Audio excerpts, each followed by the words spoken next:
হঠাৎ করে ইচ্ছে হলো যে দিদাবাড়ির থেকে একটু ঘুরে আসি, আর যেই বলা সেই কাজ। বাড়ি এসে সঙ্গে সঙ্গে সমস্ত জামা কাপড়গুলো গুছিয়ে নিয়েছিলাম যা যা লাগবে। আর আজকের আকাশটা কিন্তু বেশ সুন্দর, হালকা মেঘলা এবং মাঝে মধ্যে বৃষ্টি হচ্ছে। তো সেই কারণেই হঠাৎ করে ইচ্ছে জাগলো যে যাই একটু দিদাবাড়ির থেকে ঘুরে আসি। দিদাকেও অনেকদিন দেখা হয় না। ঠাকুরকে প্রণাম করে মাকে জানিয়ে বেরিয়ে গেলাম।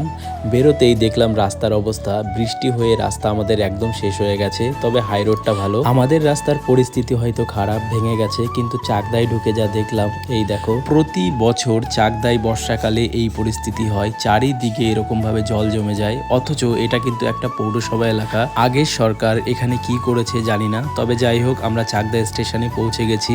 সেখান থেকে মাকে প্রণাম করে 1 নম্বর প্ল্যাটফর্মের উদ্দেশ্যে যাচ্ছিলাম। আচ্ছা, আমার এই ভিডিওটা তোমরা কি কেউ চাকদা থেকে দেখছো? যদি কেউ চাকদা থেকে ভিডিওটা দেখে থাকো কমেন্ট করে অবশ্যই জানিও। অনেকক্ষণ দাঁড়িয়ে থাকার পরে ফাইনালি আমাদের ট্রেন চলে এসেছে। তবে ট্রেনটা একটু ভিড় ছিল। যাই হোক, আমি ভেতরে গিয়ে একটু জায়গা পেয়ে গেছিলাম। এই যে বসে রয়েছি, একটু মাথা ধরেছিল যেহেতু বিকালের টাইম ছিল। ফাইনালি কৃষ্ণনগর পৌঁছে গেছি। এই যে, ভিডিওটা ভালো লাগলে একটা লাইক করো, চ্যানেলে নতুন হলে চ্যানেলটিকে কিন্তু অবশ্যই সাবস্ক্রাইব করো।